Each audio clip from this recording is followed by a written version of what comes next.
The Psychology of Habits. Why We Do What We Do. By Margaret Light. Description: The Psychology of Habits. Why We Do What We Do explores the unseen forces driving our daily behaviors. This insightful journey uncovers how habits are formed, why they become automatic, and how they shape our identity and life outcomes. Drawing from neuroscience and behavioral psychology, the book reveals why willpower alone isn't enough, and how emotions and social environments influence our actions. Readers learn practical strategies to break bad habits, build positive ones, and harness the power of keystone habits to transform their lives. Ultimately, it empowers readers to become intentional architects of their future through the science of habit. Chapter Outline. Introduction: The hidden forces that shape our lives. Chapter 1: The Habit Loop. Cue, routine, reward. Chapter 2: Identity and habits. You are what you repeatedly do. Chapter 3: The Brain Loves Patterns. Why habits are hard to break. Chapter 4: Willpower Isn't Infinite. The Myth of Self-Control. Chapter 5: The Role of Emotion, Feelings that Shape Behavior. Chapter 6: Keystone Habits, the Patterns that Shift Everything. Chapter 7: The Social Side of Habits, Why Environment Matters. Chapter 8: Breaking Bad Habits, Disrupting the Loop. Chapter 9: Building Better Ones, Consistency over Intensity. Chapter 10: The Habitual Life, Becoming the Architect of Your Future. Conclusion: You are the pattern you practice. Introduction: The hidden forces that shape our lives. We like to think we are in control, that we are the authors of every move we make, every choice we execute, and every path we walk. Yet, if you were to pause and truly observe your day, how you brush your teeth, how you check your phone before even getting out of bed, the way you respond to frustration, how you speak to the ones you love, or how you unwind after work, you might discover a surprising truth: most of what you do is not intentional. It's habitual. Habits are the silent engines behind our lives. They shape not just our routines, but our identities. Our habits form the patterns that, over time, become our lives. What we repeatedly do becomes not only what we achieve, but who we are. And yet very few of us stop to understand what habits are, how they function in the brain, or why they hold such tremendous power over our futures. This book is an invitation to step behind the curtain, to look past motivation and willpower, and explore the psychological blueprint that governs our automatic behaviors. While self-help culture often encourages people to just try harder, neuroscience and psychology offer a more grounded and liberating insight. Long-term change is not a product of force. It is a result of alignment with how the brain naturally works. In its simplest form, a habit is a loop. It begins with a cue, a trigger in your environment or within your body. This cue prompts a routine, a behavior or action that has been performed before. That action produces a reward, something your brain likes even if only for a moment. That reward reinforces the habit loop, making it more likely to happen again the next time the cue appears. The more this loop repeats, the more ingrained it becomes. Eventually, the brain stops making conscious decisions and starts operating on autopilot. Autopilot can be a gift or a trap. It can make your life efficient and stable, or it can make you feel stuck repeating the same mistakes, struggling to break free.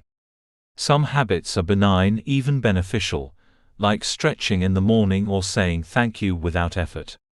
But others, like self-criticism, procrastination, emotional eating, or toxic relationship dynamics, can quietly erode our health, our happiness, and our hope. Understanding habits is not just about behavior change. It is about identity change. The reason many people fail to transform their lives is because they focus on altering what they do, without changing what they believe about themselves. True, lasting change begins when we begin to see ourselves differently, not just as someone trying to adopt a new habit, but as someone who is that new identity. A person who eats healthy, not just someone on a diet. A writer, not just someone trying to write a book. A kind partner, not just someone who's trying to argue less. Habits follow identity. And identity, in turn, is reinforced by every habit. But the story doesn't stop at the individual level. Habits are also socially and culturally shaped.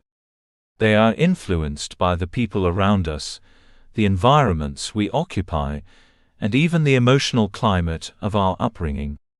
Much of what we consider normal behavior is simply what we've learned to repeat, imitate, or tolerate. This means that changing a habit often requires more than willpower. It requires awareness, emotional honesty, and sometimes even a change in context. There is also a deeper emotional layer to habits that most people never acknowledge. Habits are not just patterns of action, they are also patterns of emotional regulation. When we are anxious, we may reach for a snack, a screen, or an argument, not because these are rational decisions but because they are learned strategies for self-soothing. The brain is not always concerned with what is ideal, it is concerned with what is familiar and emotionally relieving, even if only temporarily. This is why changing habits can feel like a battle not just with behavior, but with comfort, security, and even our past. But here is the encouraging truth: your brain is not fixed. It is plastic, malleable, adaptable, capable of growth and rewiring at any age. This phenomenon, known as neuroplasticity, means that old habits do not define you. They are not destiny. They are simply grooves in the mind that can be reshaped with consistency, attention, and care. It is not easy, but it is possible. In the chapters that follow, you'll learn the psychological mechanics of habit formation and dissolution. You'll explore the reasons habits form so easily and why they are so hard to change. You'll discover the myth of willpower and the underestimated role of environment. You'll learn how your emotions, beliefs, and social circles influence your behavioral loops. And most importantly, you'll gain practical insights into how to build new habits that align with the kind of person you want to become. This book is not about perfection. It's about progress. It is not meant to shame you for what you haven't changed, but to empower you with the knowledge of how change actually works. You don't have to overhaul your entire life in 1 week. You don't have to rely on fleeting bursts of motivation. You don't have to fix yourself to begin. All you need is the willingness to understand the terrain of your own mind and the courage to take one small, intentional step forward. Because ultimately, the life you want is not built in grand, sweeping gestures. It is built in your quiet moments, when you choose to show up differently, when you make a different choice than yesterday, when you keep a promise to yourself even when no one is watching. That's the psychology of habits. That's how change becomes reality. So, as we begin this journey together, I invite you to pay closer attention. To observe your habits not as flaws but as clues. To get curious about why you do what you do. To approach change not with judgment but with compassion. You are not broken. You are a being of pattern, and patterns can change. Welcome to the psychology of habits. Let's begin. Chapter 1: The Habit Loop. Cue: Routine, Reward. Our daily lives are a tapestry woven from countless habits, automatic behaviors that unfold with little conscious thought. From brushing our teeth to checking our phones, these routines often feel second nature. But beneath this seeming simplicity lies a complex neurological framework known as the habit loop, a concept that illuminates how habits form, persist, and can be reshaped. At the heart of every habit is a three-part process: the cue, the routine, and the reward. This loop, once established, becomes ingrained in our neural pathways, guiding our actions and reactions in a predictable pattern. Understanding this loop is crucial for anyone seeking to change their behavior, as it provides a roadmap for both breaking undesirable habits and cultivating beneficial ones. The cue, initiating the loop. The cue is the trigger that signals the brain to initiate a particular behavior. It can be an external stimulus, like the sound of an alarm clock, or an internal state such as feeling hungry or stressed. These cues are not inherently good or bad. They simply prompt the brain to enter a mode of automaticity, setting the stage for the routine to follow. Neurologically, cues activate specific regions of the brain, including the basal ganglia, which plays a pivotal role in habit formation. The basal ganglia, a group of nuclei located deep within the cerebral hemispheres, are involved in various functions, including motor control and procedural learning. When a cue is recognized, the basal ganglia help initiate the corresponding routine, allowing the behavior to proceed with minimal conscious effort. The routine, the behavior itself. Following the cue, the routine is the behavior or action that constitutes the habit. This can range from simple physical actions like tying shoelaces to complex sequences, such as driving a car. The routine is the most visible part of the habit loop, and is what we typically think of when we consider our habits. As routines are repeated in response to specific cues, they become more automatic. This automation is facilitated by the strengthening of neural connections within the basal ganglia, effectively creating a shortcut that bypasses the need for conscious decision-making. Over time, the routine becomes a default response to the cue, executed with little to no deliberate thought. The reward, reinforcing the behavior. The final component of the habit loop is the reward, a positive outcome that reinforces the behavior, making it more likely to be repeated in the future. Rewards can be tangible, like a piece of chocolate, or intangible, such as a sense of accomplishment or relief from stress. The key is that the reward satisfies a craving or desire, providing the brain with a reason to remember and repeat the behavior. Dopamine, a neurotransmitter associated with pleasure and reward, plays a significant role in this process. When a behavior leads to a satisfying outcome, dopamine is released, strengthening the association between the cue and the routine. This chemical reinforcement solidifies the habit loop, embedding the behavior more deeply into our neural circuitry. The role of the basal ganglia in habit formation. The basal ganglia are central to the development and maintenance of habits. They act as a sort of autopilot, allowing us to perform routine tasks efficiently without expending significant mental energy. By delegating habitual behaviors to the basal ganglia, the brain frees up cognitive resources for more complex decision-making and problem-solving. Research has shown that as habits form, activity in the basal ganglia increases, while activity in the prefrontal cortex, the area responsible for conscious thought and decision-making, decreases. This shift reflects the transition from deliberate action to automatic behavior, highlighting the basal ganglia's role in streamlining our daily routines. Craving, the invisible driver. While the cue, routine and reward are the observable components of the habit loop, an underlying force often drives the process: craving. Cravings are the motivational states that compel us to act, linking the cue to the anticipated reward.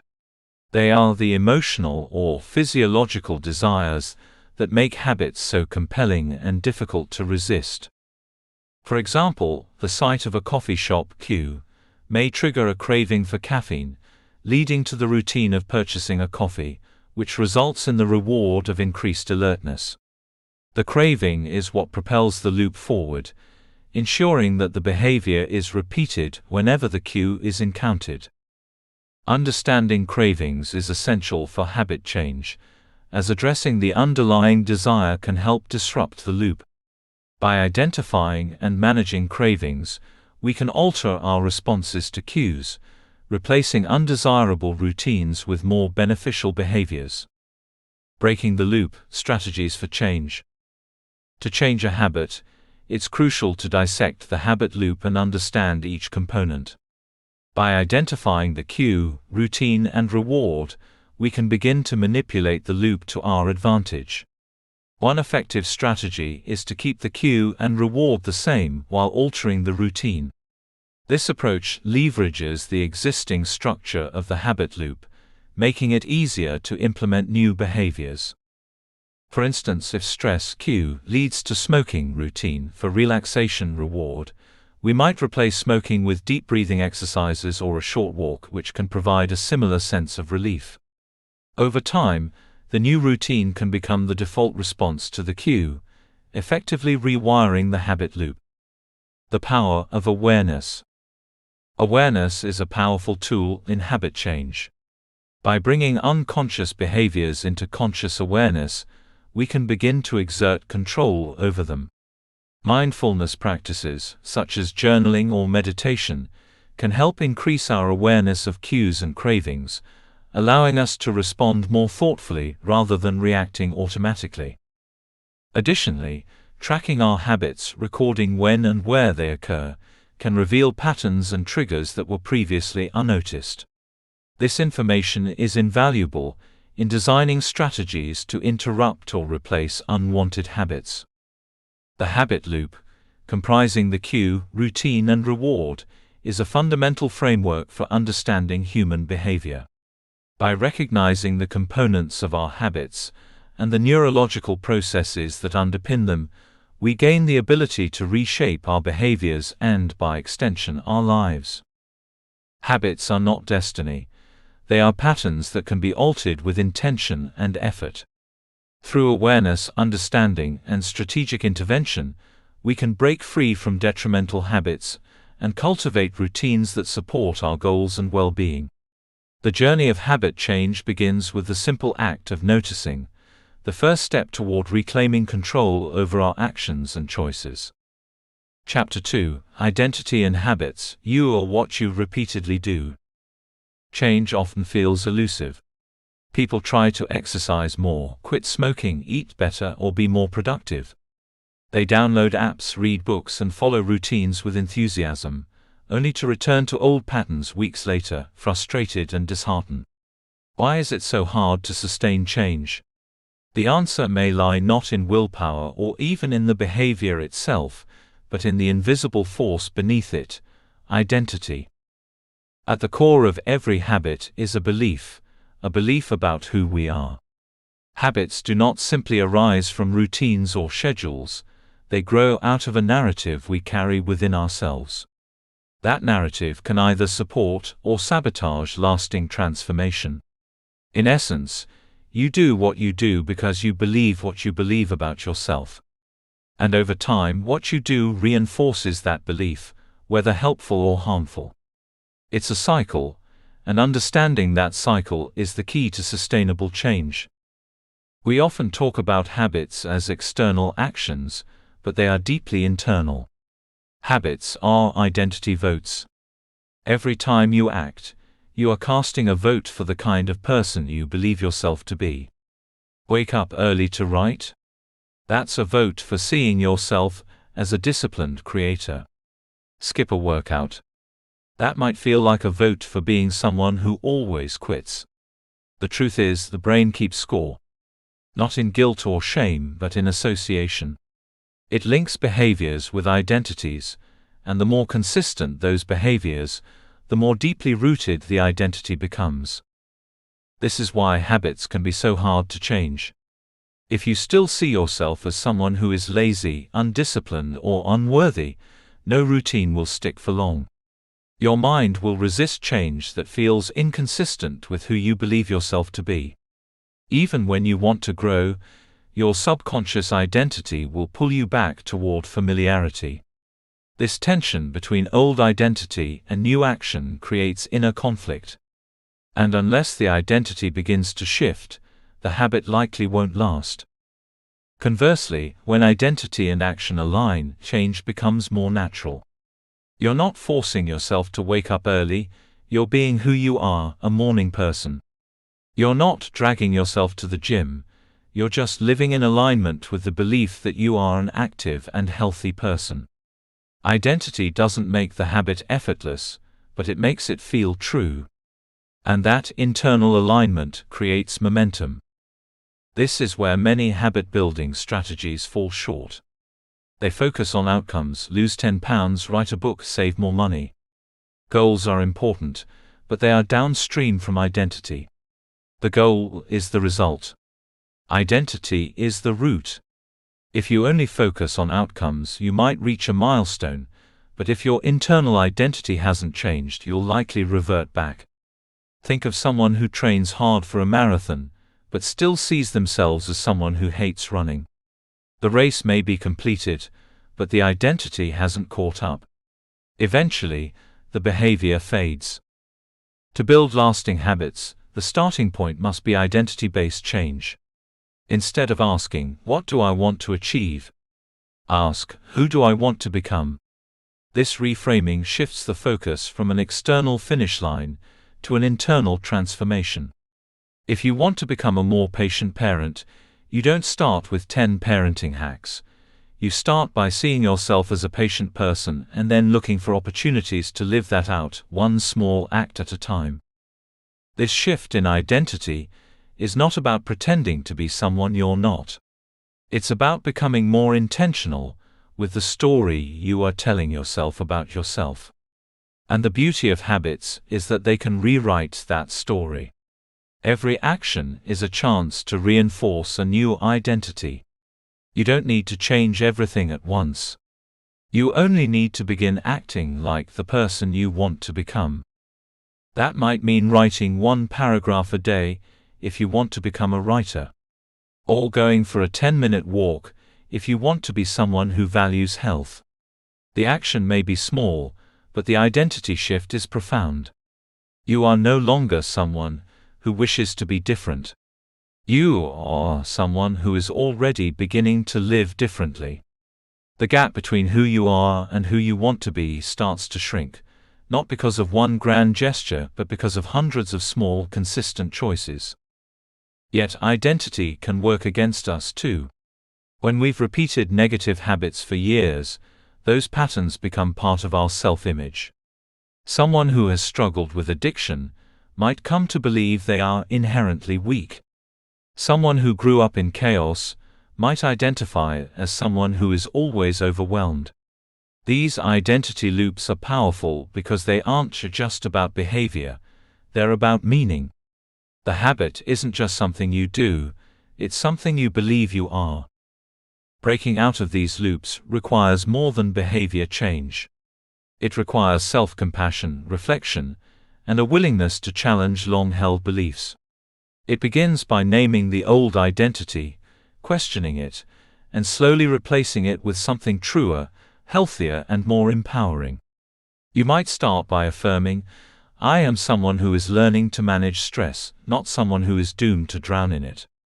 I am someone who can be trusted with responsibility, not someone who always fails." These aren't lies, they are possibilities. And with practice, they can become realities. Another common trap is the fixed identity, the belief that who we are is static. When people say, "I'm just not good with money," or "I'm not the type of person who works out," they're locking themselves into a version of themselves that may not be true. Identity, like habits, is malleable. Just as we form habits through repetition, we form identity through the repetition of belief and behavior. The danger is in mistaking a temporary truth for a permanent label.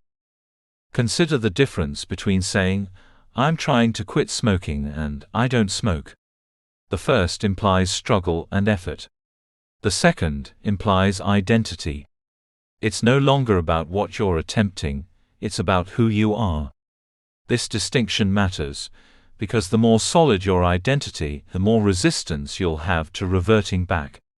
If you no longer see yourself as a smoker, then lighting a cigarette doesn't just break a rule, it violates who you believe yourself to be. This is why small wins matter so much in the beginning. They help shift your self-image.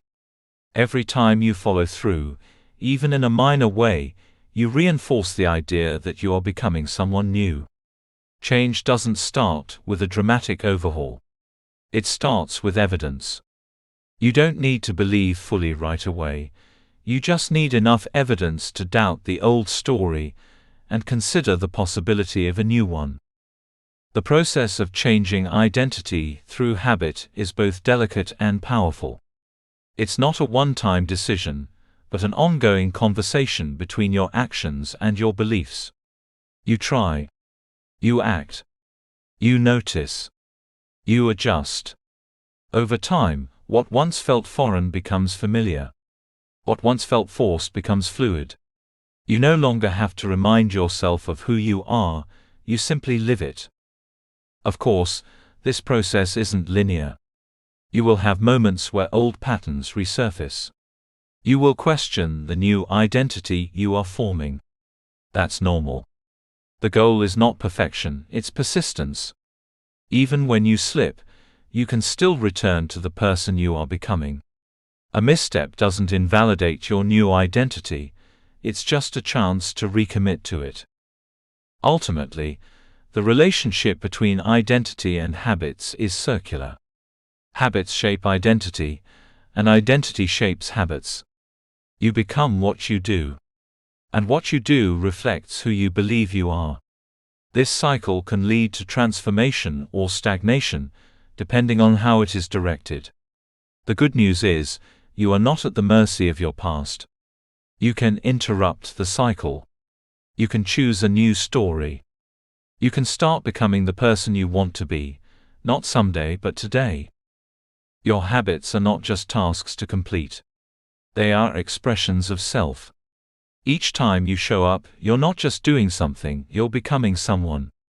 And the more intentionally you build your habits, the more consciously you shape your identity. You are not fixed. You are forming. And that means you have the power to shape not just your future, but your very sense of self. The journey of habit change is, at its core, a journey of self-discovery. It's less about controlling your behavior, and more about uncovering who you are capable of being. When you see yourself clearly, act consistently, and align your identity with your actions, you won't just change what you do, you'll change who you are. And that is the true power of habits. Chapter 3: The Brain Loves Patterns, Why Habits Are Hard to Break. Habits are not just tendencies we fall into, they are the brain's preferred way of doing things. At the core of every habit, good or bad, lies a powerful force, the desire for efficiency. The brain is designed to conserve energy, and the easiest way to do that is through automation. The more something is repeated, the less conscious thought it requires. It's not laziness, it's neuroscience. Our brain rewards pattern recognition and routine, embedding behaviors so deeply that they begin to feel like second nature. But this very system that helps us thrive can also trap us, making unwanted habits difficult to break even when our desire for change is sincere. From brushing our teeth in the morning to reaching for a snack when we're stressed, our days are filled with dozens of behaviors we perform almost unconsciously. They occur without planning and often without our full awareness. This is the power of habit at work. Once encoded in the brain, a habit frees up mental resources. We don't need to decide how to walk, speak, or tie our shoes every day. Those neural shortcuts save time and attention for more complex tasks. But when the habit is harmful, like procrastination, negative self-talk, or overeating, this same automation becomes a barrier to growth. To understand why habits are hard to break, we must first understand the role of the brain in habit formation. At the center of this process is a region called the basal ganglia, which is heavily involved in decision-making and emotion. When we engage in a behavior that leads to a positive outcome, such as feeling comforted, relieved, or rewarded, the basal ganglia helps encode that behavior into memory. With enough repetition, the behavior bypasses the brain's decision-making areas and becomes automatic. This is why we can find ourselves halfway through a bag of chips before realizing we were even hungry. What makes this even more complex is the emotional component tied to habit loops. Every habit has a cue, a routine, and a reward. But over time, the brain starts anticipating the reward as soon as it detects the cue. This anticipation generates a craving, not just for the action, but for the emotional state it provides.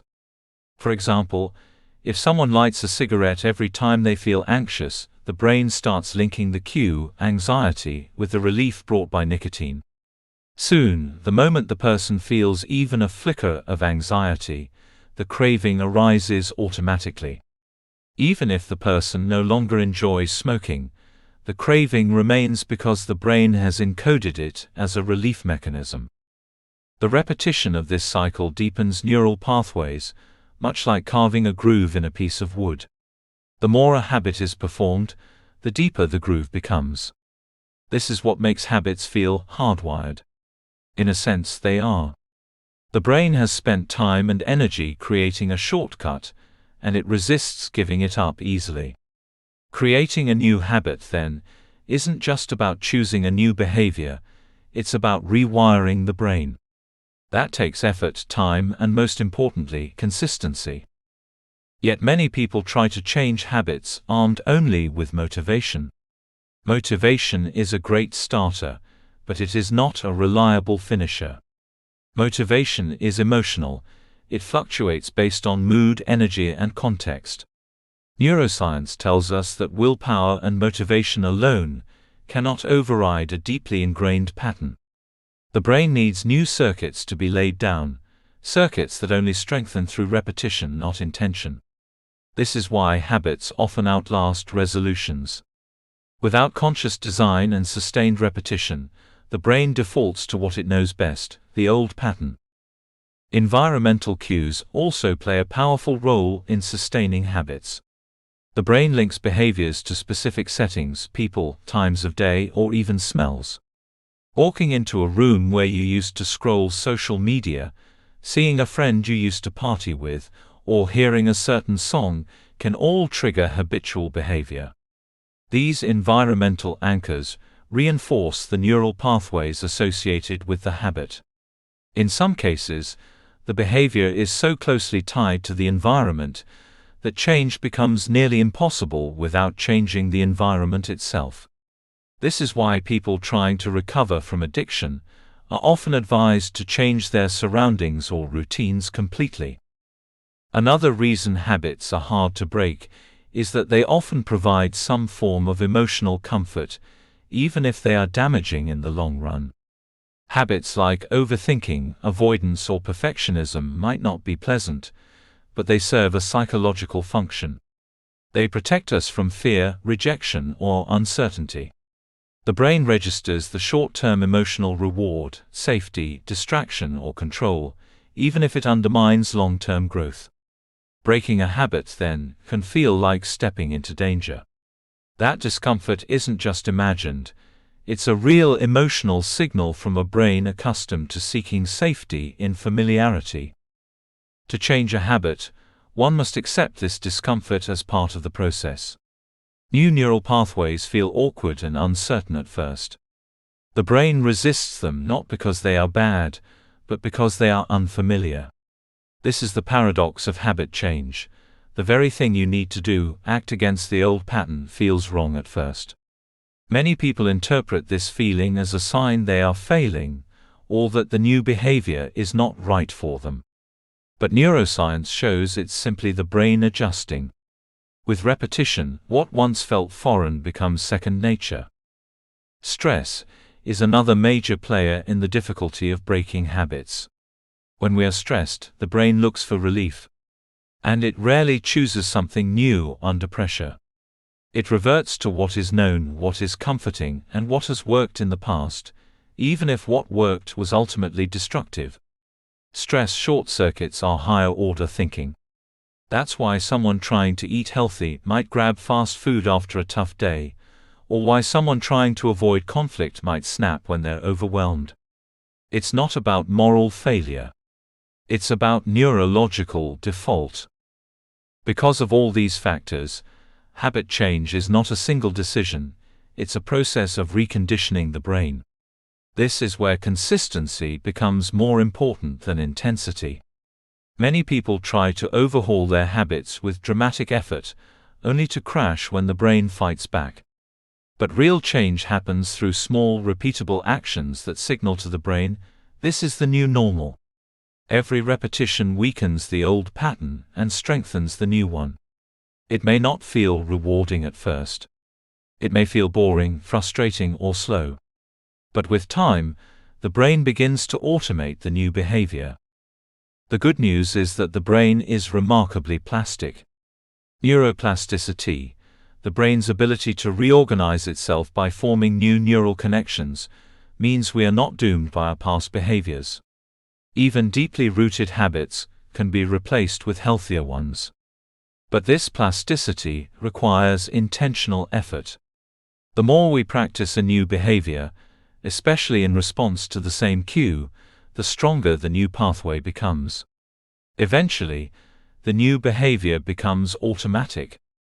The brain learns just as it once learned the old habit. A key part of this relearning is rewarding the new behavior. Just as the old habit was reinforced by a reward, the new habit must also provide some form of satisfaction. This might be intrinsic like pride, calm, or clarity, or extrinsic like a physical treat or positive feedback. Without reward, the brain sees no reason to continue the new pattern. Reward teaches the brain this new way is worth it. Over time, the reward becomes embedded, and the habit loop becomes automatic again, but this time in a healthier direction. Breaking a habit also means accepting that relapse is part of the journey. Because old neural pathways don't disappear immediately, moments of stress or distraction can reactivate them.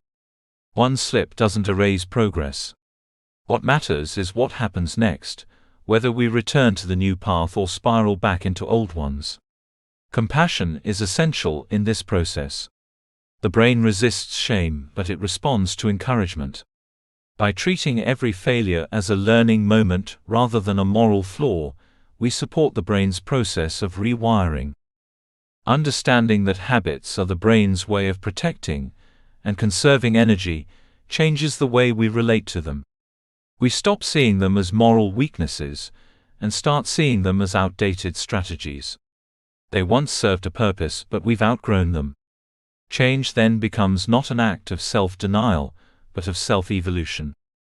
In conclusion, habits are hard to break, not because we lack discipline, but because the brain is doing exactly what it was designed to do: conserve energy, respond to cues, and protect us through routine. These are not flaws in our design, they are features. But when those features begin to work against our growth, we must meet them not with shame but with strategy. Habit change requires repetition, patience, and a deep understanding of how the mind works. By honoring the brain's love of patterns, while gently teaching it new ones, we step into the power of intentional living. And in doing so, we reclaim our ability to choose who we become. Chapter 4: Willpower Isn't Infinite, the Myth of Self-Control. We live in a culture that idolizes self-discipline. From motivational quotes to productivity gurus, the message is consistent: if you want to change your life, try harder. Push through. Use willpower. But beneath this inspiring narrative lies a psychological misunderstanding that has left millions feeling defeated and ashamed. The truth is that willpower, while real, is not an endless force. It is a finite resource that weakens over time. And the over-reliance on it not only sabotages lasting habit change, but it also distorts how we understand human behavior. To truly change, we must replace the myth of white-knuckled self-control with a more compassionate and science-based approach, one that understands the limits of the human brain, the influence of the environment, and the need for structure over strain. The idea that willpower is like a muscle has roots in psychological research. Studies in the early 2000s suggested that self-control could be depleted with use, much like physical energy. For instance, if someone resisted a plate of cookies in the morning, they were more likely to give in to distractions later in the day. This concept, known as ego depletion, became the backbone of the willpower conversation. It provided a plausible explanation for why people seem to fail after a long day of decision-making or stress. Though later research would challenge the universality of ego depletion, the core insight remains valid: decision fatigue is real. The human brain can only handle so many conscious decisions before it starts defaulting to what is easy, automatic, or comforting. This is why people might wake up with strong intentions to eat healthy, work out, or stay calm in traffic, but by evening they find themselves on the couch scrolling through their phones or reaching for junk food. It isn't because they're weak. It's because their willpower is exhausted. Understanding this is crucial, because it changes the question we ask. Instead of, "Why can't I just try harder?" we begin to ask, "How can I design my life so that trying harder isn't necessary all the time?" This shift in mindset is the foundation of habit architecture, the art and science of shaping your environment, routines, and systems to make good behavior easier and more likely. It is a humble admission that humans are not robots, and that the best way to outsmart our limitations is to stop relying on brute force. Let's look at a simple but powerful example: the decision to exercise. If you leave your workout clothes buried in a drawer, rely on evening motivation, and hope you'll feel like it after work, you are setting yourself up for failure. Why? Because by the end of the day your brain is tired, your decision-making capacity is worn out, and your body wants comfort, not challenge. In contrast, if you lay out your workout gear the night before, schedule your exercise into your calendar like an appointment, and have a playlist or podcast you look forward to, you remove friction. You create a system that reduces the need for willpower and increases the odds of follow-through. The same principle applies to diet, screen time, study habits, even communication in relationships. If a habit depends on you being constantly motivated, it's vulnerable. But if it's supported by a system, it becomes sustainable. This brings us to the role of cues and default settings. The brain is constantly scanning the environment for signals about what to do next. A kitchen full of visible snacks will invite grazing. A phone next to your bed will invite late-night scrolling. A cluttered desk will invite procrastination. These aren't failures of discipline, they are features of a brain designed to respond to its surroundings. In this sense, we don't rise to the level of our intentions, we fall to the level of our design. Smart habit designers take this into account. They don't just remove temptation, they increase friction to bad habits and decrease friction to good ones. This is why deleting apps, using website blockers, or storing junk food out of sight are not silly tricks, they are strategies grounded in psychology. Moreover, when it comes to good habits, consistency beats intensity. This again flies in the face of willpower culture, which often emphasizes grand gestures or dramatic change. But the brain learns through repetition, not resolution. A person who walks for 10 minutes every day is more likely to form a lasting exercise habit than someone who goes to the gym for an hour once a week. Why? Because the daily walker is creating a neural loop. They're reinforcing identity. They're making movement part of who they are. This relates to a deeper psychological truth: change that lasts must feel safe, not stressful. Willpower, when overused, triggers stress. It pits you against yourself. It creates internal tension, and often leads to shame when you inevitably fall short. In contrast, habit systems, when done well, feel like support. They remove decision-making from moments of weakness and place it in moments of clarity. They say, "Let me help the future me who will be tired, distracted, or tempted." This isn't weakness. It's wisdom. Another important factor is the emotional charge of a habit. When we're stressed, sad, or overwhelmed, we seek comfort, and our brain, being a pattern-recognizing machine, defaults to whatever has previously brought relief.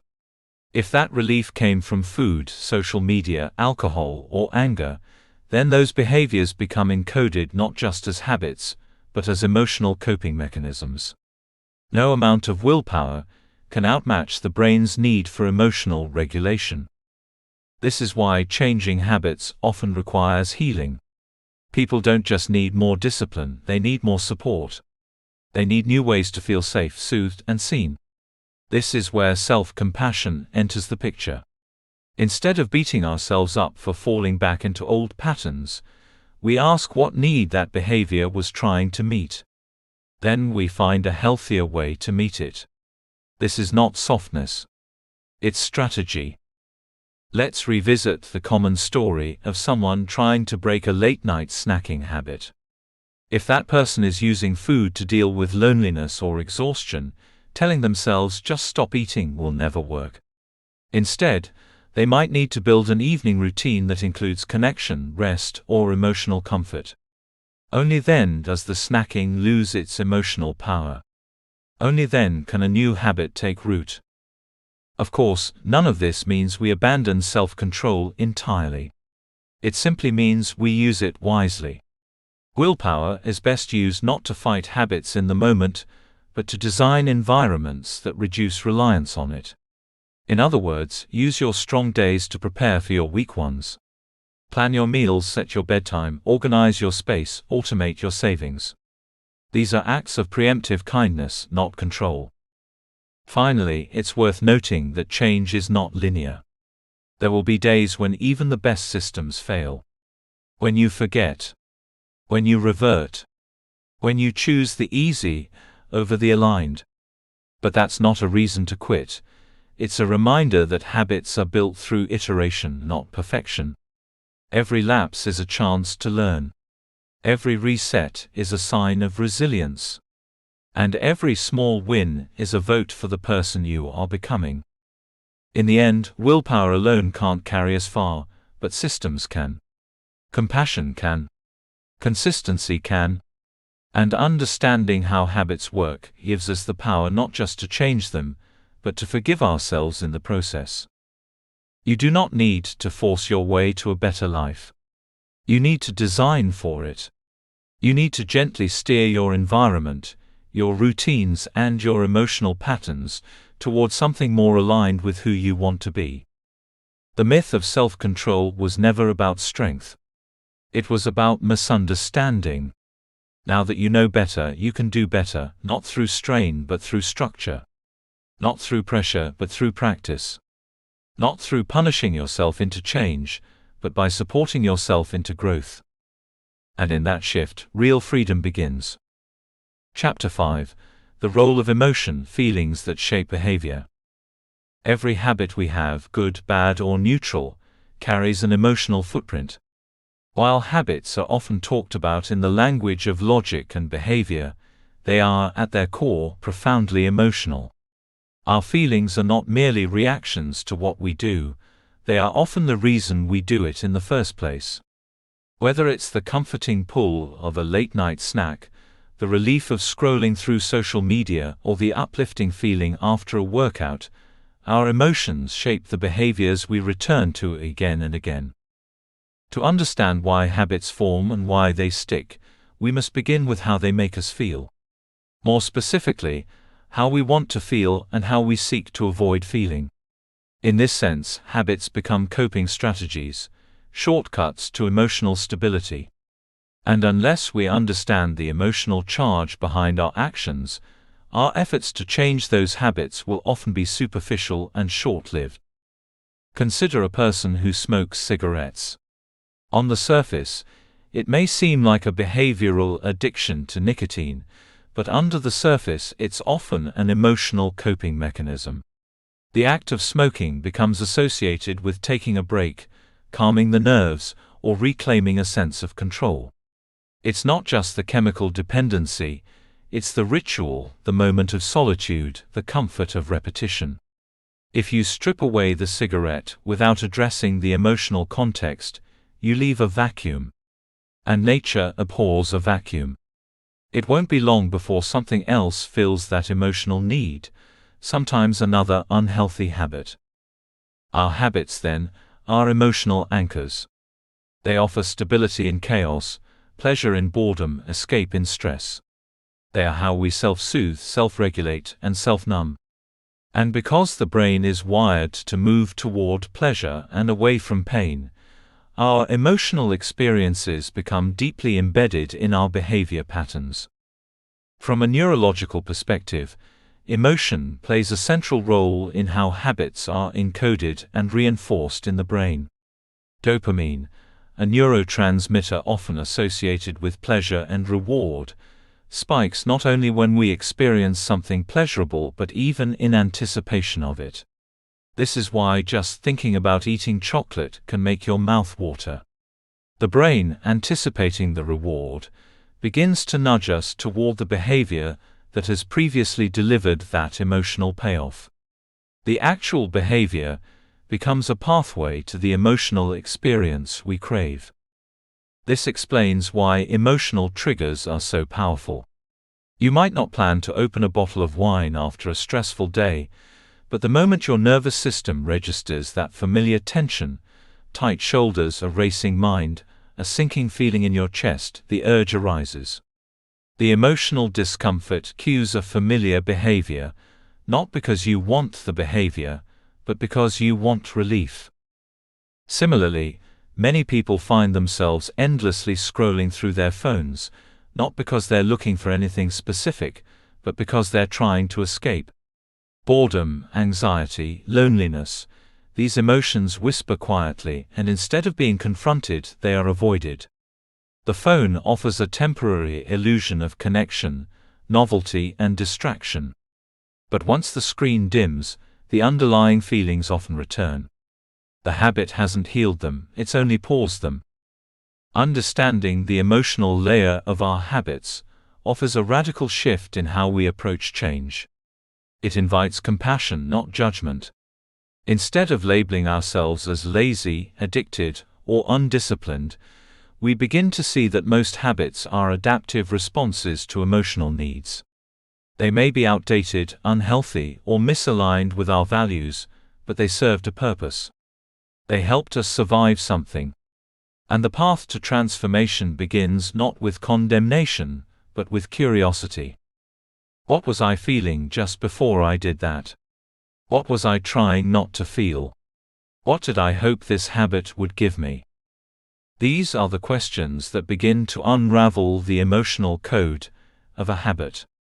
The more honest we are with ourselves, the more we can see not just the behavior, but the unmet need beneath it. But emotional awareness alone is not enough. If we want to change a habit, we have to find new ways to meet the same emotional need. You cannot simply remove a habit, you must replace it. If a habit brought comfort, find a new comfort. If it brought relief, discover new rituals of release. The emotional payoff must still exist, even if the method of achieving it changes. This is where the concept of emotional regulation comes into play. Emotional regulation is the ability to manage and respond to emotional experiences in healthy, constructive ways. People who are able to regulate their emotions tend to have more control over their habits, not because they have more willpower, but because they have more tools. They don't suppress their feelings. They listen to them. They don't act impulsively. They pause. And in that pause, they choose again. Building emotional regulation takes time and self-awareness. It means learning to name your feelings without judgment. It means breathing through discomfort rather than reacting to it. It means choosing activities that restore rather than deplete you. For some, it may mean journaling. For others, talking to a friend, going for a walk, meditating, or practicing mindfulness. The method isn't as important as the intention, to meet yourself where you are without abandoning yourself to old patterns. Another critical piece in this puzzle is the environment. Emotions don't arise in a vacuum. The people we surround ourselves with, the spaces we inhabit, and the routines we build all influence our emotional state. A chaotic, disorganized space can make us feel overwhelmed, which leads us to seek comfort through mindless habits. A toxic relationship can fill us with anxiety, pushing us toward numbing behaviors. By becoming more intentional about our environment, we reduce the frequency and intensity of emotional triggers that lead to harmful habits. This isn't about avoiding all discomfort. Life will always bring stress, sadness, anger, and fear. The goal is not to eliminate emotion, but to deepen our capacity to be with it. The more emotionally resilient we become, the less dependent we are on habitual escapes. We begin to choose our responses, not default to them. We create a pause between the feeling and the action. And in that pause, we reclaim our power. Let's not forget that emotion also plays a role in sustaining good habits. Joy, pride, a sense of accomplishment, these emotions fuel positive reinforcement. When you feel good after a workout, you're more likely to do it again. When you feel proud of yourself for choosing a healthy meal, the identity of being someone who takes care of their body begins to solidify. When you notice small wins and celebrate them, you activate a loop of encouragement. That's why it's essential to focus not only on removing the emotional hooks of bad habits, but also on increasing the emotional satisfaction of good ones. Make the habit feel good. Not because it's easy, but because it aligns with who you want to be. Attach meaning to it. Make it sacred. Make it matter. When people say, "I know what I should do, I just don't do it," what they often mean is, "I haven't yet found an emotional connection strong enough to sustain it." Knowledge doesn't change habits. Emotion does. Emotion is the energy behind behavior. It's what drives us toward things and what drives us away. If you want to understand your habits, look to your feelings. If you want to change your habits, learn how to feel differently or feel the same but respond differently. Either way, emotion is the doorway. And once you walk through it, you begin to see not just what you do, but why you do it. Changing your emotional relationship with yourself is the most foundational habit of all. When you become someone who responds to your emotions with care, patience, and presence, you change the entire ecosystem of your life. Habits begin to shift, not because you force them to, but because they no longer belong to the person you're becoming. You are not just your behavior. You are the soul behind the behavior. You are the emotion, the story, the longing, the healing. And when you start to treat your emotions not as enemies to conquer, but as messengers to honor, everything begins to change. Chapter 6: Keystone Habits, the patterns that shift everything. In the intricate web of human behavior, not all habits are equal. Some are like dominoes. When pushed, they send a ripple effect through every corner of our lives. These are known as keystone habits. They are not necessarily more difficult or complex than other habits, but they wield disproportionate power. A single keystone habit, once established, can trigger chain reactions in behavior, mood, productivity, and even self-perception. They reorganize how we see ourselves and influence the culture of our daily lives. In this chapter, we'll explore what makes a habit keystone, why they matter, and how identifying and nurturing just one of them can unlock profound personal change. The term keystone habit was popularized by Charles Duhigg in The Power of Habit. He described keystone habits as behaviors that, once adopted, unintentionally carry other behaviors along with them. Think of them as anchor points. By focusing on one key change, you don't need to tackle every area of your life simultaneously. The momentum from one behavior gradually spills into others. Consider the habit of regular exercise. At first glance, it may seem like a matter of physical fitness alone. But studies consistently show that people who begin exercising regularly often start eating healthier, sleeping better, experiencing improved mood, and even managing their finances with greater discipline. They might begin to view themselves as someone who is disciplined or healthy, which then changes how they approach decision-making throughout the day. That one habit rewires how they perceive themselves and subtly shifts the choices they make. Why does this happen? One reason is that keystone habits build self-efficacy, the belief that you have the power to affect your outcomes. When someone succeeds at maintaining a workout routine, for example, it reinforces the idea that change is possible. This mindset of self-mastery doesn't stay confined to the gym. It spills into how that person communicates with others, approaches work goals, or resists temptations.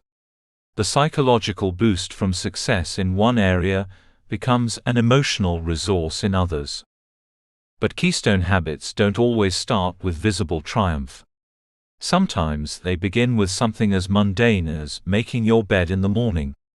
This seemingly small act, repeated consistently, is correlated with better productivity, stronger sense of well-being, and even greater capacity for budgeting.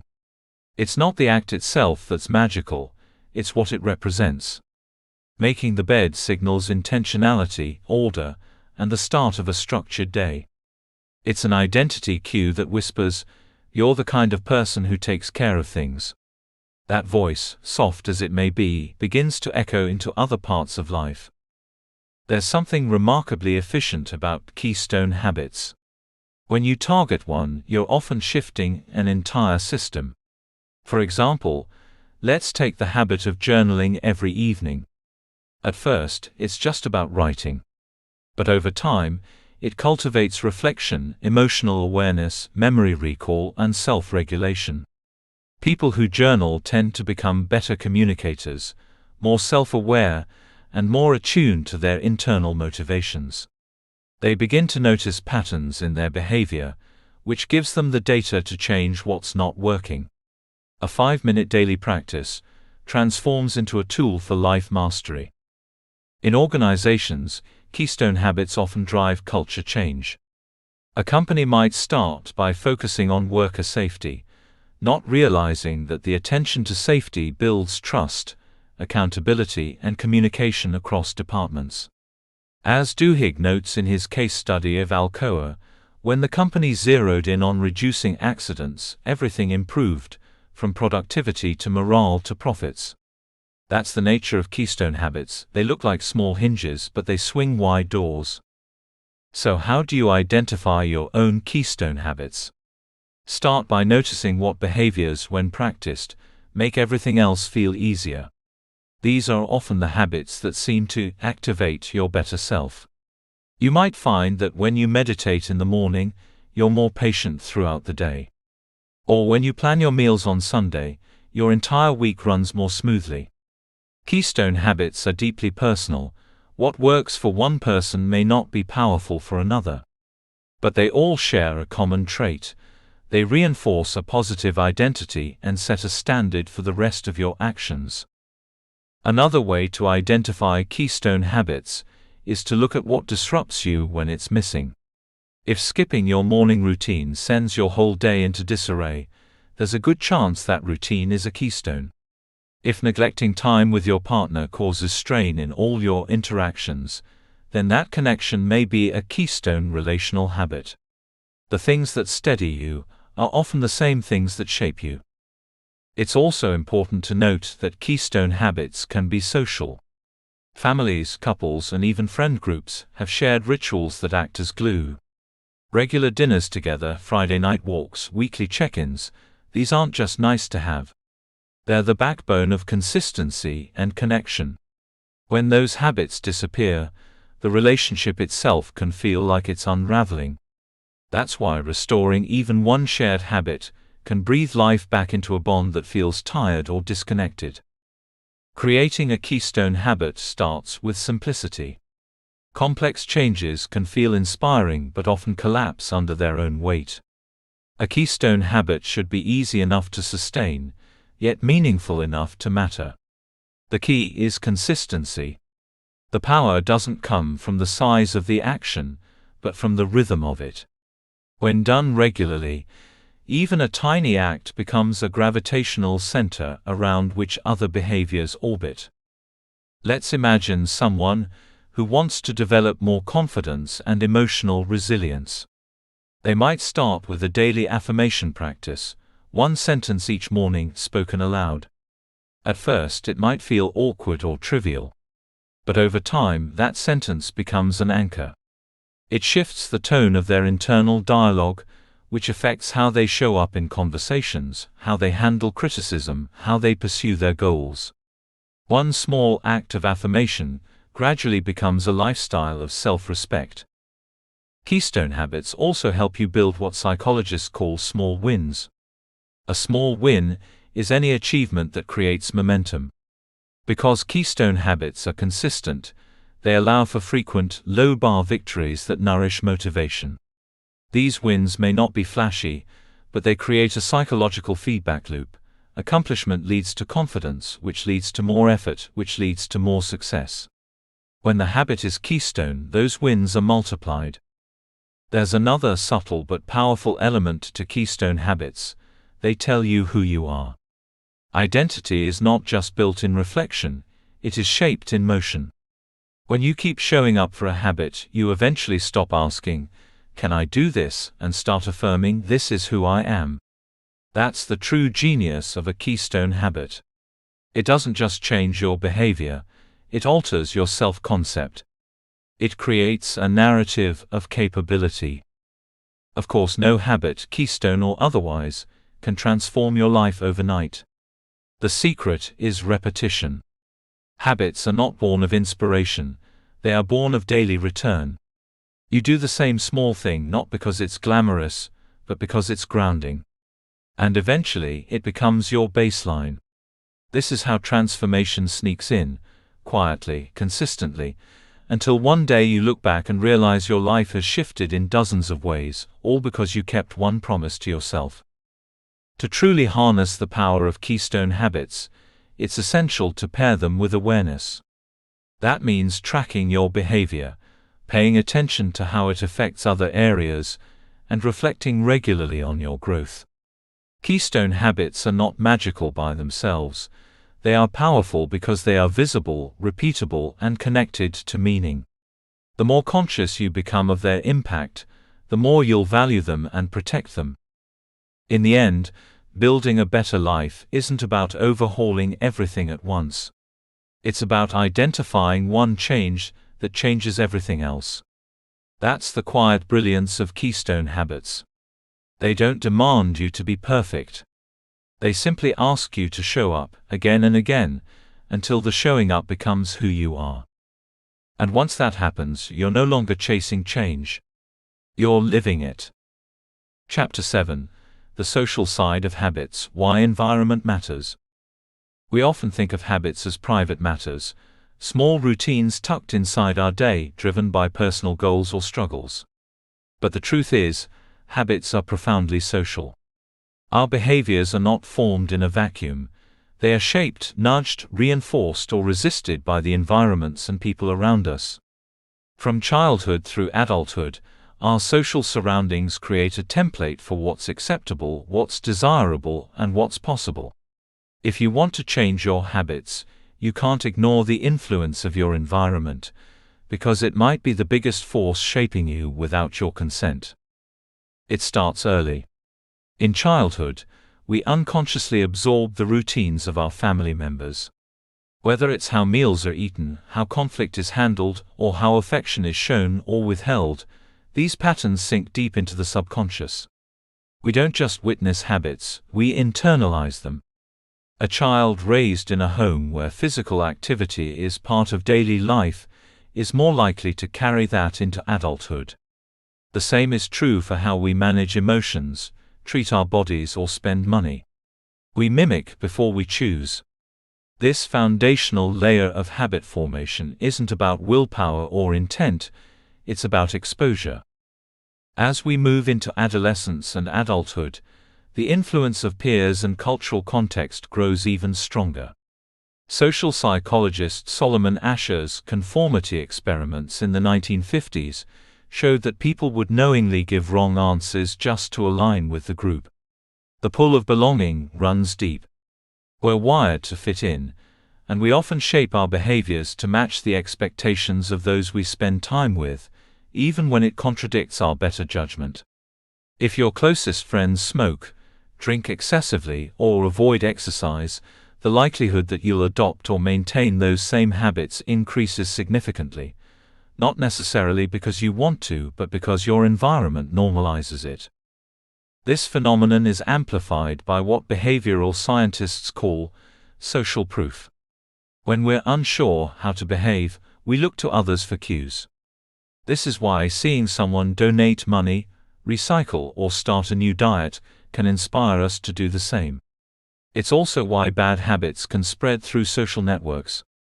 Studies have shown that obesity, smoking, and even divorce can be contagious within friend groups. These behaviors don't spread like viruses, but through a shared sense of what's typical or expected. If a friend gains weight, your perception of what's an acceptable body norm might shift. If multiple people in your circle start skipping work or procrastinating, your sense of urgency may dull. The implications are clear. Your habits are heavily influenced by the company you keep. This doesn't mean you're powerless. It means you have to be conscious. If you're trying to build a new habit, being part of a community that supports that habit can be the difference between success and relapse. Want to run a marathon? Join a running club. Want to eat healthier? Spend more time with people who prioritize nutrition. The social reinforcement of your goals makes the path smoother, less lonely, and more sustainable. But what happens when your environment is unsupportive, or even sabotaging your progress? This is the reality for many people trying to change. You may want to stop drinking, but your friends only hang out at bars. You may want to get up early, but your partner stays up late and keeps you awake. You may want to save money, but your social group pressures you into lavish dinners or shopping sprees. In these cases, you face not just an internal challenge, but a relational one. It's not enough to change your habit. You may need to renegotiate the dynamics of your relationships. Navigating unsupportive environments requires courage and clarity. First, you must be honest about what's not working. Identify the people, places, and social triggers that consistently pull you away from your goals. This isn't about blame, it's about awareness. Once you understand the social dynamics at play, you can begin to make intentional shifts.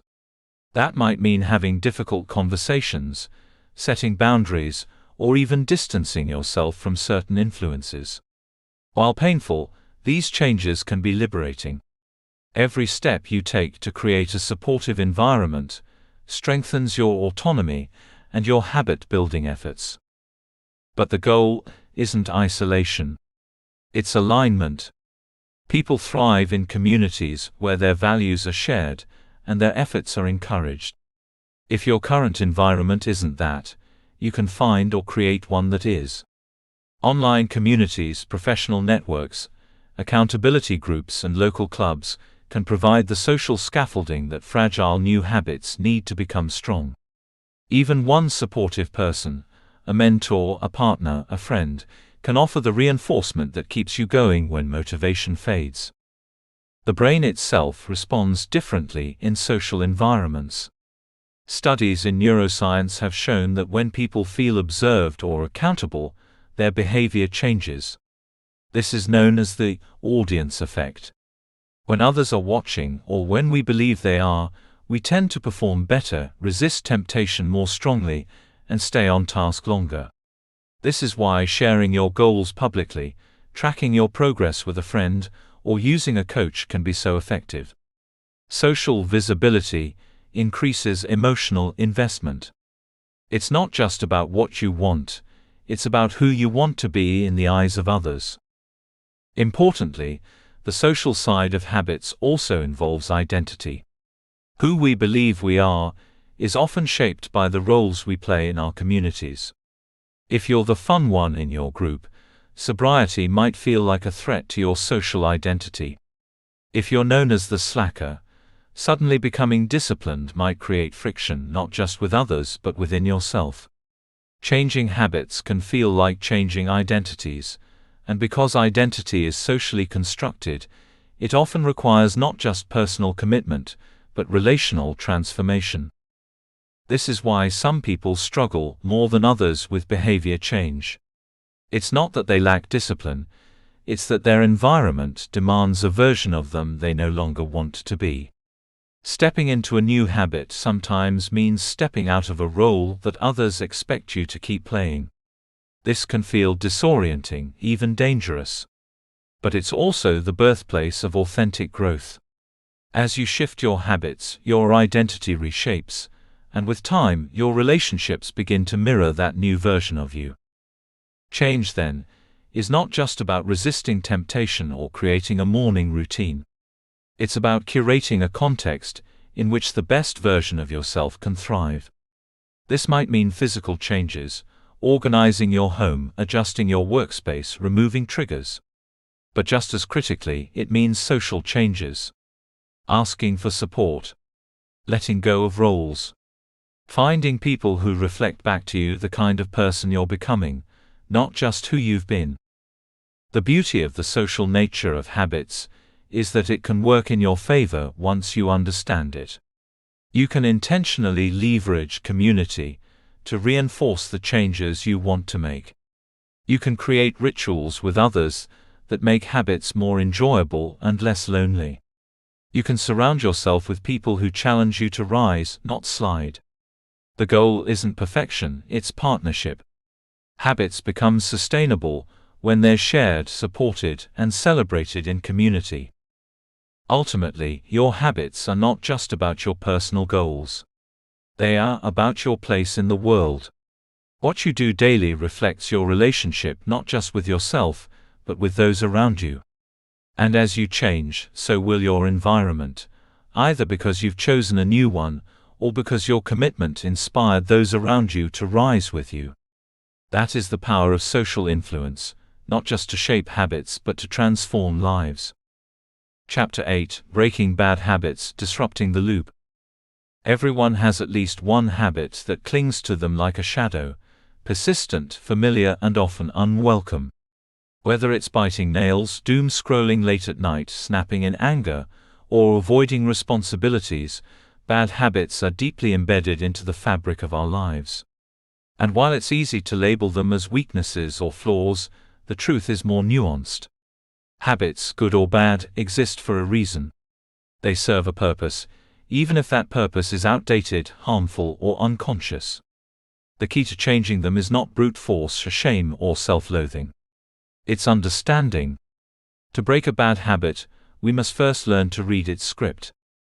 Most people approach habit breaking with the same mindset they bring to punishment. If I deprive myself enough, suffer long enough, or feel guilty enough, I'll stop doing it. But this rarely works. In fact, it often backfires. What we resist tends to persist. Why? Because habits aren't just behaviors, they are solutions. They arise in response to specific emotional, psychological, or environmental cues. If we don't address the root, the behavior will eventually resurface, perhaps in a different form, but with the same emotional signature. The first step in disrupting any habit is to observe it without judgment. This is harder than it sounds. Most of us are conditioned to judge ourselves the moment we engage in something bad. But observation requires neutrality. When you notice yourself reaching for the extra drink, skipping your workout, procrastinating again, or falling into a familiar argument, pause and ask, what just happened before this? What am I feeling? What am I trying to avoid or soothe? This curiosity is not weakness, it is the beginning of wisdom. Behind every bad habit is a loop. As discussed earlier in the book, the habit loop consists of three components: the cue, the routine, and the reward. Breaking the loop means identifying each component clearly and deliberately altering at least one of them. Let's consider an example. Suppose someone has a habit of late-night snacking, even when they're not hungry. The cue might be boredom or the end of a stressful day.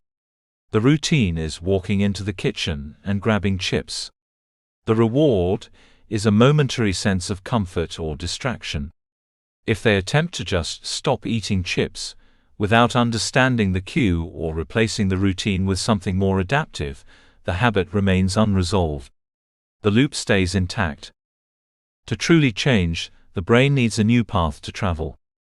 This is why replacing the routine is so crucial. If stress triggers the old behavior, the question becomes, what new behavior can provide a similar reward in a healthier way? Maybe it's journaling, taking a walk, or listening to music. The new routine must feel good. It must meet the emotional need the old habit served. Otherwise, the brain will resist. Habits, after all, are efficiency mechanisms. They stick because they work, at least temporarily. To replace one, the new behavior must work too. But even after replacement, the brain doesn't immediately forget the old loop. This is why relapse is common, and should never be interpreted as total failure. Relapse is a return, yes, but it is also a chance to investigate further. What slipped? What made the old habit feel appealing again?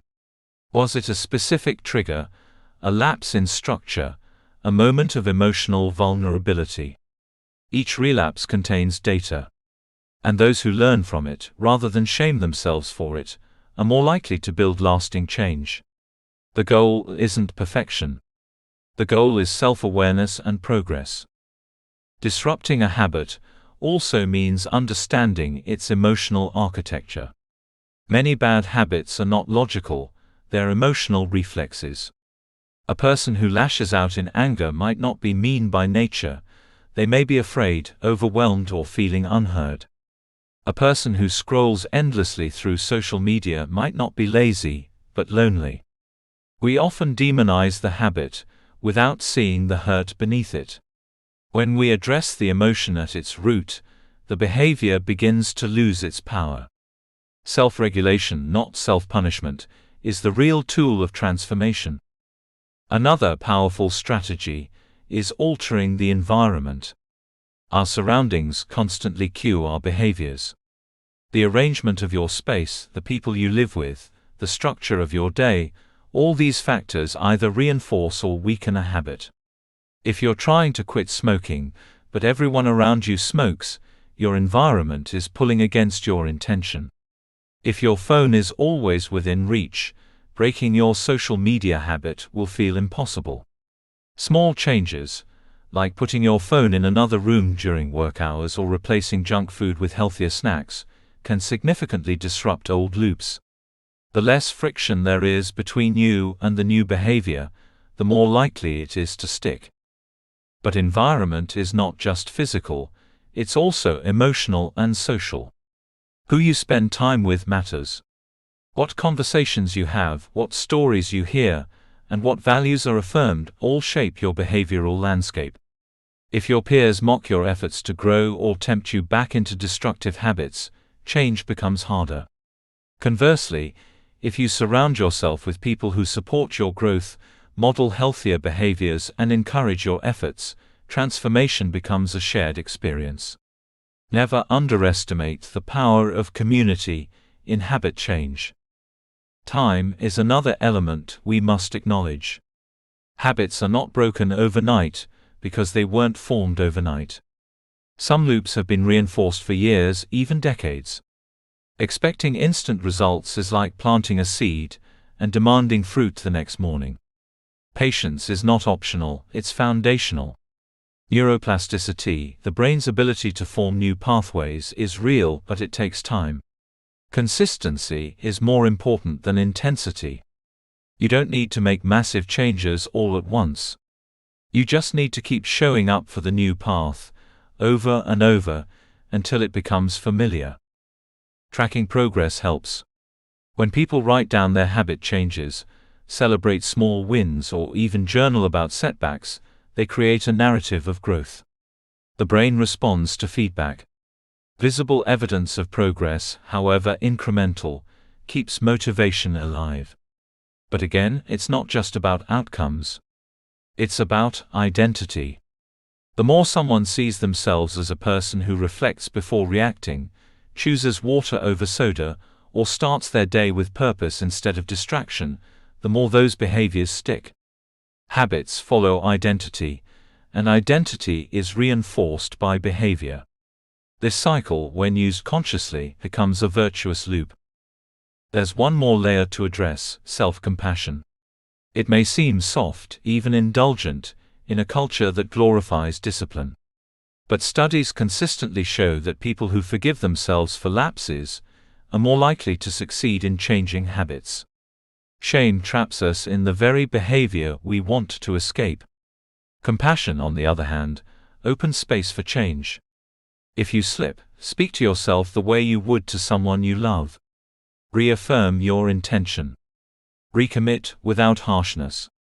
The goal is not just to change your behavior, but to change the relationship you have with yourself. Breaking bad habits is ultimately an act of liberation. It's the decision to stop living on autopilot and start living with intention. It's choosing your future over your patterns. It's reclaiming authorship of your life. But it doesn't happen through sheer force. It happens through understanding, substitution, structure, and self-kindness. By observing the loop, disrupting it with purpose, and reinforcing the new path with consistency, you do more than just stop a behavior, you create a new story. In the end, habits are how we embody our values. They are the invisible threads that weave the story of who we are. When we learn to break the ones that no longer serve us, we make room for something better, not just better routines but a better life. The process is not easy. It requires attention, courage, and persistence. But it is possible. And once you've done it once, you'll know that you have the power to do it again.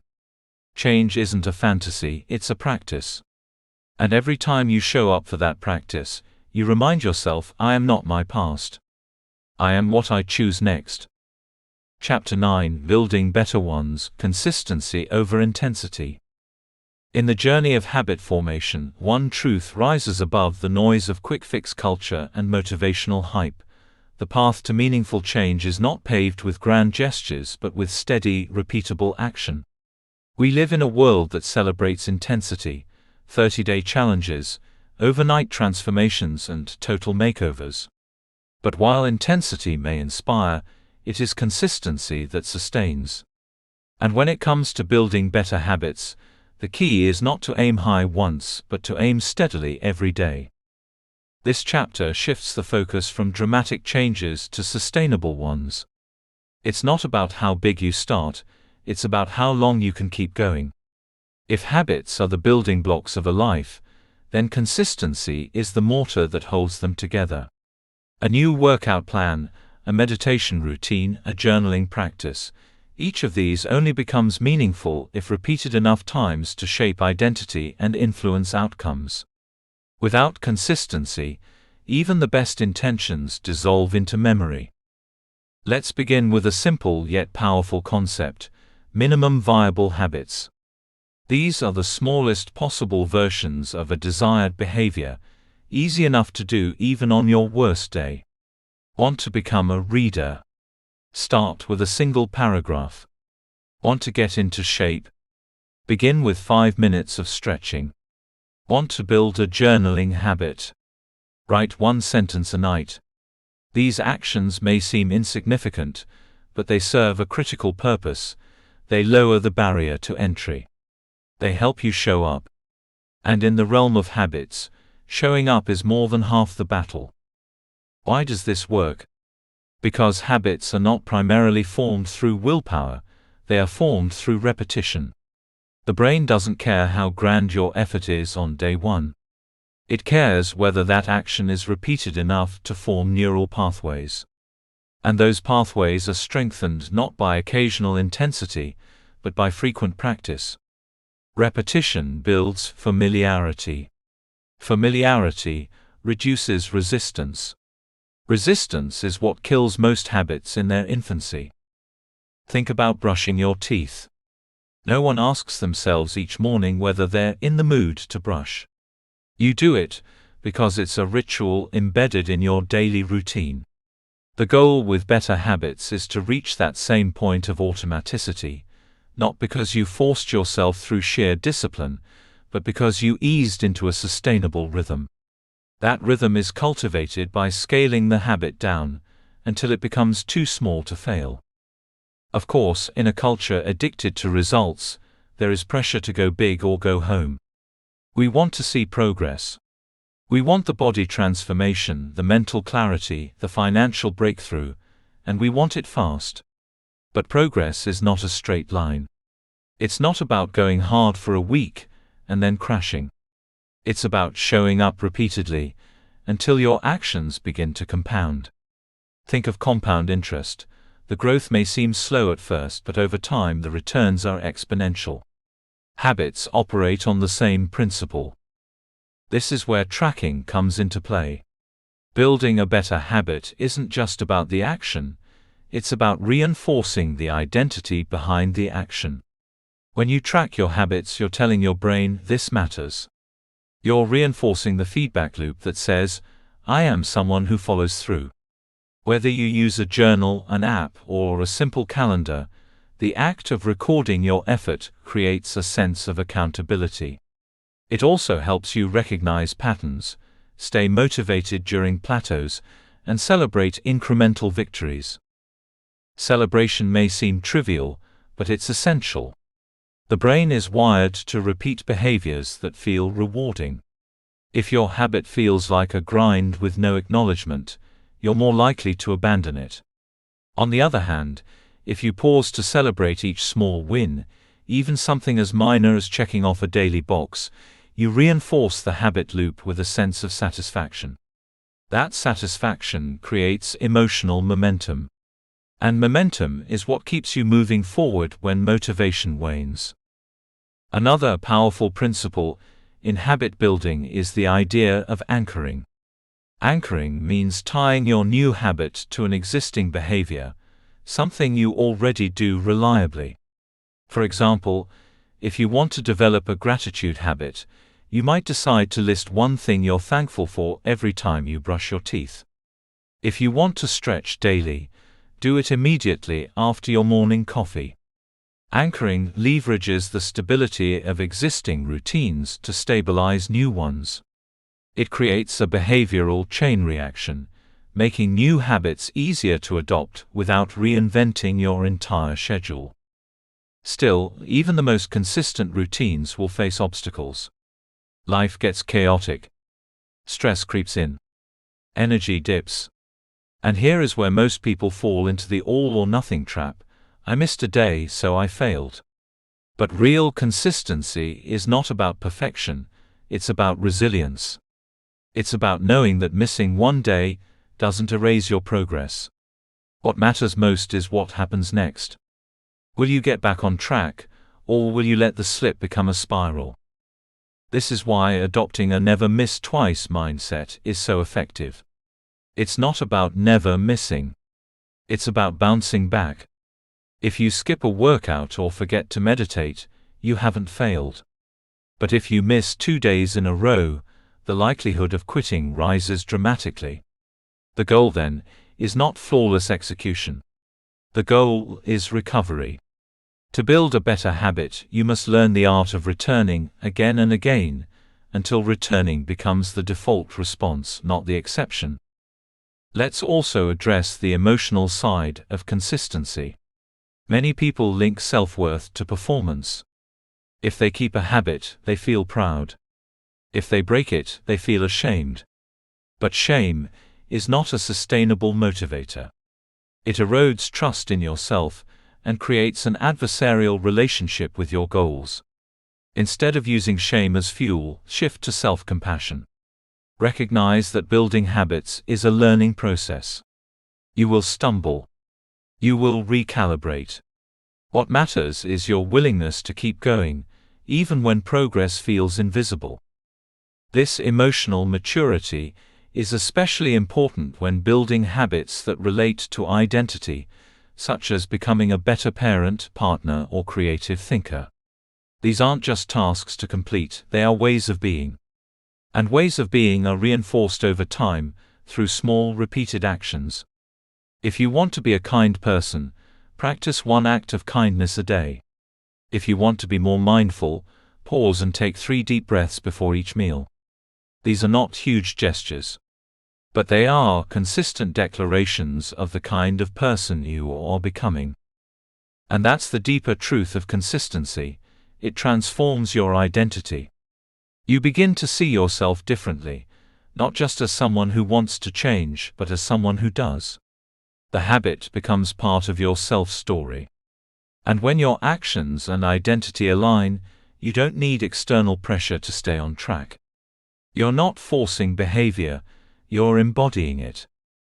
Eventually, the habit becomes less about the action and more about the person behind it. You no longer ask, "Should I do this?" You simply say, "This is who I am." That level of integration is the holy grail of habit formation. It means you've crossed the bridge from intention to embodiment. So if you're starting a new habit or trying to revive an old one, remember this: start small, stay consistent, and be kind to yourself in the process.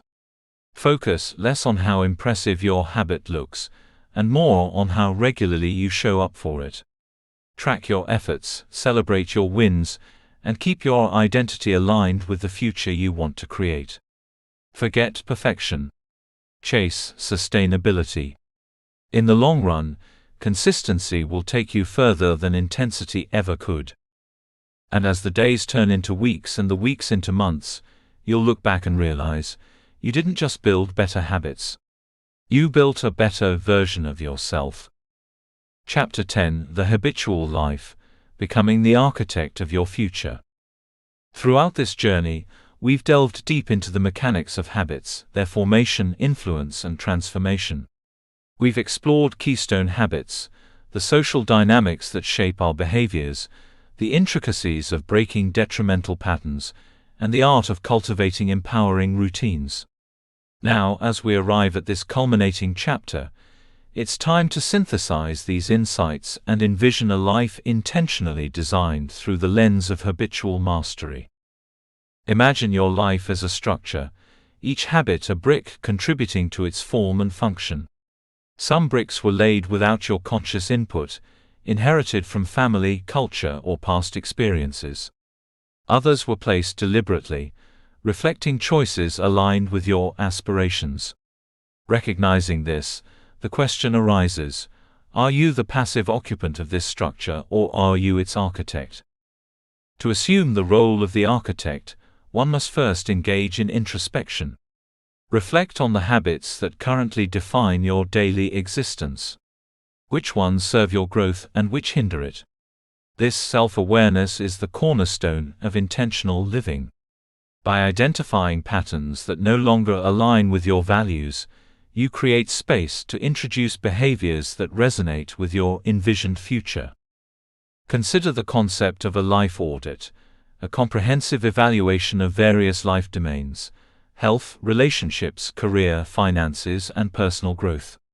This process involves assessing each area for satisfaction and alignment with your core values.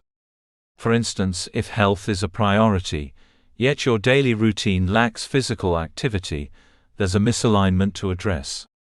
Through this audit, you gain clarity on where adjustments are needed, paving the way for purposeful habit formation. Once clarity is achieved, the next step is to articulate your vision. Envision the person you aspire to be, and the life you wish to lead.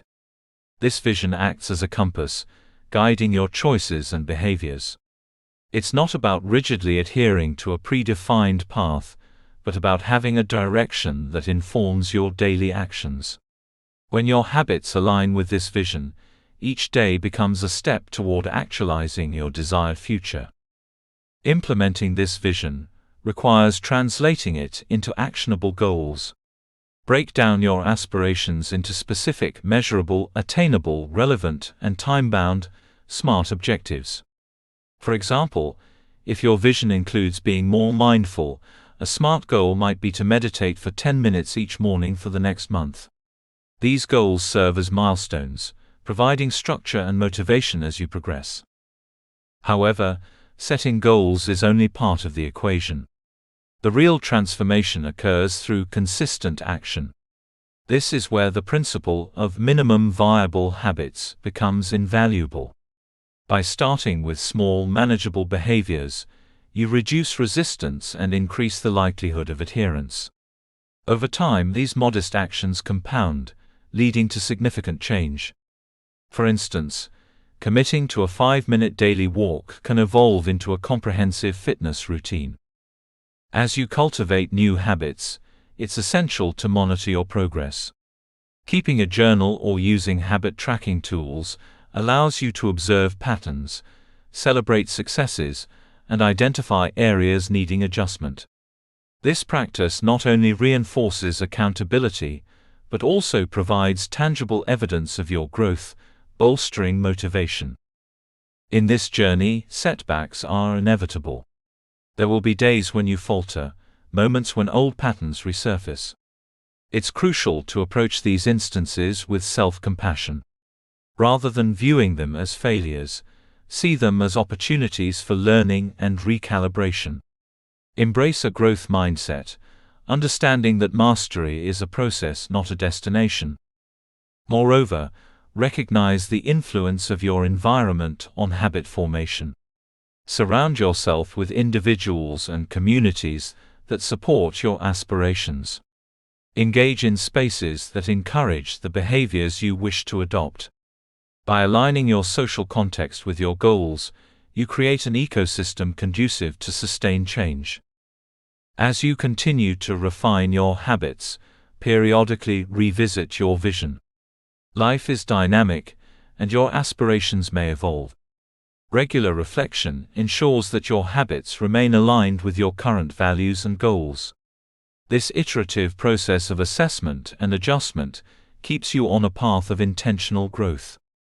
In conclusion, becoming the architect of your future involves a deliberate process of self-examination, vision setting, goal articulation, and consistent action. By understanding and harnessing the power of habits, you can construct a life that reflects your deepest values and aspirations. Remember, transformation doesn't occur by chance. It unfolds through purposeful, habitual choices made each day. Conclusion: you are the pattern you practice. As we draw this exploration of habits and their deep psychological roots to a close, it's vital to pause and reflect on what this journey inward truly means. The study of habits, why we do what we do, and how those patterns shape our lives, is far more than a scientific investigation or a self-help guide. It is, at its core, a study of ourselves. A journey to the very essence of our identity, and the power we hold to transform it. From the very beginning, we have seen that habits are not mere actions we perform on autopilot. They are the fabric from which our identity is woven. Every routine, every repeated behavior, is a thread contributing to the tapestry of who we are and who we are becoming. This understanding is both humbling and empowering. Often we think of change as a monumental act, a sudden surge of willpower, or a dramatic overhaul of our lives. But the truth illuminated through this book is subtler yet far more profound. Change does not happen overnight. It doesn't come from force, nor from fleeting motivation. It unfolds quietly, gradually, through the deliberate and consistent repetition of small patterns. The brain's wiring is a masterpiece of efficiency. It craves habits because they free up cognitive resources, allowing us to focus on what truly demands conscious attention. This efficiency is why habits feel so entrenched. Our basal ganglia ensure that once a behavior becomes ingrained, it happens without us needing to consciously think it through. It's the brain's way of conserving precious energy. But this wiring, while powerful, is not immutable. The neuroplasticity of the brain, its ability to rewire and form new connections, gives us a remarkable capacity for change. Understanding that change is possible through rewiring is a liberating insight. It means that no matter how long a pattern has been established, no matter how automatic a habit has become, the brain can adapt. New pathways can be forged, old ones weakened, and habits replaced with others that better serve our goals and values. However, this rewiring requires more than desire. It demands repetition, patience, and a clear vision of what we want our lives to reflect. This is where the metaphor of casting a vote for the person we wish to become becomes powerful. Each choice, each action is a ballot cast toward a future self. The habits we practice daily are the sum of these votes. Think about the seemingly insignificant habits. The choice to take the stairs instead of the elevator, to read a few pages of a book before bed, to pause and breathe deeply when stressed. These moments accumulate and set the trajectory of our lives. They are the bricks with which we build our character and destiny. But beyond the mechanics of habit, there is a deeper, more personal truth, that change begins with compassion toward ourselves. Too often, people become their own harshest critics when struggling to alter behavior. They berate themselves for lapses, for slow progress, for the persistence of old patterns. Yet true transformation flourishes in an environment of kindness and understanding. When we accept that setbacks are part of the process, not signs of failure, we open space for resilience and growth. In this light, habits are less about perfection and more about persistence. They invite us to show up again and again, to practice the patterns that align with our deepest aspirations, even when it feels difficult. This ongoing practice becomes a daily act of self-creation. Moreover, this journey is inseparable from vision. Without a clear sense of what we want our lives to be, our habits drift aimlessly, shaped by default rather than intention. A vivid, compelling vision of the future acts as a guiding star, drawing our habits into alignment and infusing them with meaning. It transforms habits from tedious chores into purposeful rituals that nourish our identity. Ultimately, the power to change lies within each of us, not in some distant circumstance or external force. The habits that govern our lives are within our influence. We are both the artist and the artwork, the architect and the building. Our daily actions sculpt the person we become. So, as you close this book and return to your life, carry with you this empowering truth: you are the pattern you practice. The life you desire is attainable, one habit at a time. Embrace the slow, steady rhythm of change. Celebrate your small wins. Be patient with the process. And above all, keep voting for the person you want to be.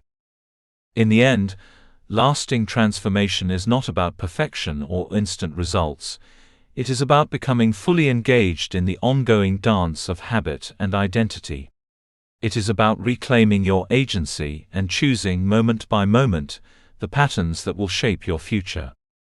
Remember, your habits do not just define your actions, they define your story. And you have the pen in your hand. Write it well. Thank you for reading this book. If you enjoyed it, please leave us a review. Margaret Light. Disclaimer.